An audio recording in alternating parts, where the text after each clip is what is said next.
나무 밑에까지 이동을 했잖아요. 입 벌리면 얼마나 힘든데. 그런데 그보다 더 중요한 것은 미래라는 것은 예측하고 잊지 마세요. 잊지 마시고 우리가 여러분 친구들하고 게임을 할 때 룰을 내가 정하면은 내가 이길 확률이 많지 않을까요? 물론 그렇게 정신 뭡니까 이렇게 양심불량이면 안 되긴 하겠지만 게임의 룰은 내가 만드는 게 좋습니다. 마찬가지로 우리가 세상을 열어가는 것도 내가 만드는 것이 훨씬 좋습니다. 그러면은 편하잖아요. 내가 표준을 정할 수도 있고. 그러니까 여러분들이 세상을 열어가는 방법을 적어도 예측하고만 있지 마시고 내가 만들어가면 된다. 앞에 서 있는 조현정이라는 사람도 결국 여러분하고 또래가 같은 시기에 제가 사회경험을 훨씬 쌓고 그다음 창업을 하고 그렇게 해서 역사를 이루는 것이 아니라 바로 여러분 또래일 때 만들었던 사람이고 그때 의사결정이 오늘을 존재하는 만큼입니다. 제가 이제 오늘 인간은 제가 여러분 이만큼 이야기하고요. 다음 편에 있어서는 적어도 이 창업이 이루어지고 또 고용이 늘어날 수 있는 생태계를 어떻게 잘 만들고 누가 만들었는가 뭐 그런 이야기 하고요. 그 다음에 개인이 되든 조직이 되든 튼튼하게 되려면 네트워크가 좋아야 된다고 이야기합니다. 그 튼튼한 네트워크를 어떻게 잘 만들 수 있는가에 대한 이야기를 가지고 다음 편에서 설명드리도록 하겠습니다.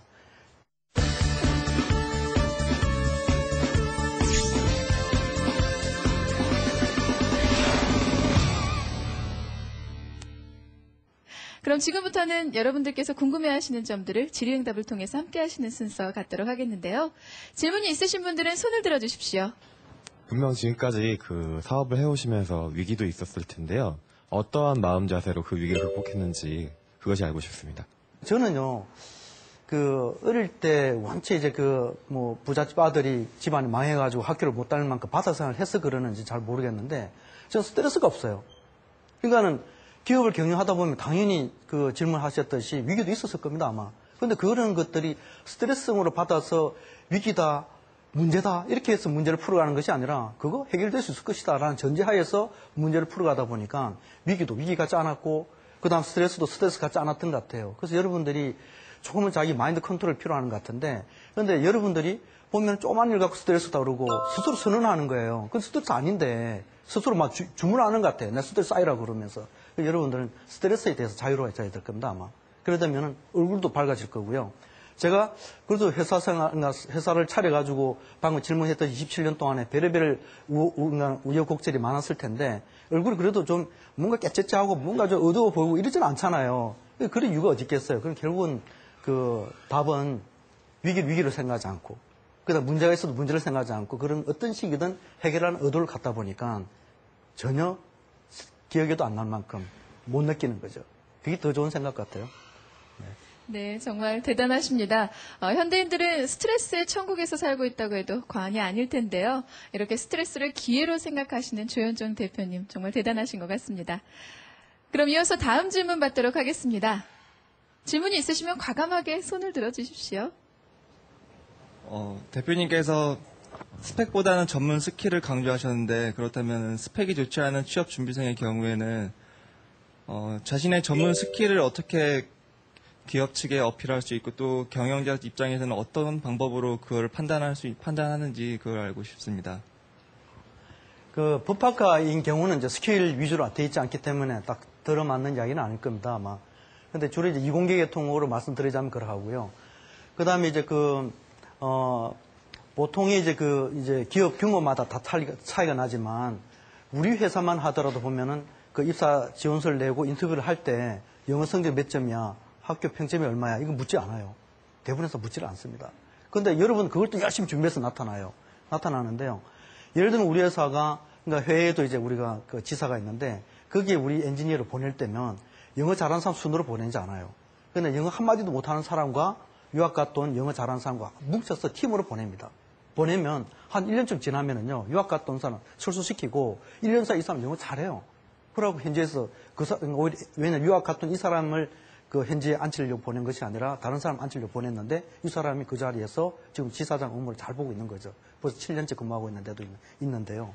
마찬가지로 그러니까 우리가 회사에서 모두 영어를 잘한다고 하면 이건 차별성이 없는 겁니다. 그렇잖아요. 그런데 여러분들 그게 너무 차별성 없는 부분에 집중하고 있는데 스킬이라고 하는 것은 너무나 다양합니다. 저는 이제 소프트웨어 쪽을 하는 회사지만 소프트웨어 쪽에도 인비디도 있고 자바 있고 뭐 C# 있고 뭐 인터넷 관련된 기술도 있고 여러 가지가 있는데 이 분야에서 한 가지만 잘해서 집중해서 오면 우리는 언제든지 뽑을 수가 있죠. 우리는 그걸 말씀드리고 싶어 하는 겁니다. 그래서 여러분들이 사비로 오셔서 누구나 똑같은 교육을, 똑같은 교육의 목표를 가지고 나타나는데 정말 우리는 황당한 거죠. 그래서 누구를 뽑아라 말입니다. 다 좋다는 뜻이냐? 아니죠. 근데 그분들은 우리가 당장 필요한 스킬에 해당되는 것을 구현을 못 하는데 우리 어떻게 하란 말입니까? 그 여러분들은 스킬을 우선하는 게 좋다. 그 다음에 여러분 그 논어에 보면은 그 제일 첫 문장에 보면은 하기 시습지면 불력열호라고 하는 단어가 나옵니다. 근데 이게 여러분들은 공부만 해요. 학습만 하는 것 같아. 그러니까 배우기만 하는 것 같아요. 근데 스스로 익히는 시간 따로 있어야 되는데 익히지는 않는 겁니다. 저는 익힌다는 뜻을 그냥 공부한다는 뜻이 아니고 기술을 익힌다고 본 겁니다. 근데 여러분들은 그 책을 펴고 책에 나와 있는 걸 공부만 하시는데 익히시라는 겁니다. 익히는 습이 필요한데 그렇게 되면은 기쁘지 아니할 수가 없는 거죠. 제가 뭐 수상 경력 적으라 그러면은 훈장 받은 걸 제일 위에 얹혀야 되는데 그 위에 올라가는 게 하나 있습니다. 이 사립대학교에서 졸업할 때 최고상이라는 것은 전교 수석한 사람한테 딱 한 장 나오는 이사장님 상이 있거든요. 서울대학교는 대통령상이고. 근데 제가 이사장님 상 받고 졸업했어요. 그래서 저 공부 1등 하지 않았어요. 그런데 그해 제 대학교에서는 최고상인 상을 2장 줬어요. 한 사람은 전교 수석, 그리고 조현정이한테 한 장을 더 줬는데, 인하대학교 역사가 벌써 한 60년 정도 되는데, 그런데 이 지난 5, 60년 동안에 이 최고상을 1년에 2장을 준 해가 제가 졸업할 때 한 번입니다. 한 번인데요. 저는 자랑스럽죠. 수석도 안 했지만, 어쨌든 수석이나 받는 그런 상을 받았다는 사실. 결국 그거는 제가 그게 가능했던 것은 공부를 열심히 했다면 그 상 못 받았을 겁니다. 아마 1등 할 자신 없었거든요. 참고되시면 좋겠습니다. 1등보다 1호를 선호하는 창조 경영인. 오늘 비트컴퓨터의 조현정 대표의 강연 정말 잘 들었습니다. 이제 넘버원이 아니라 온리원을 위해서 열심히 노력하라는 말씀 가슴속에 새기면서 오늘 CEO 특강 여기서 마치겠습니다. 다시 한번 좋은 말씀 해주신 비트컴퓨터 조현정 대표께 힘찬 박수를 부탁드리겠습니다.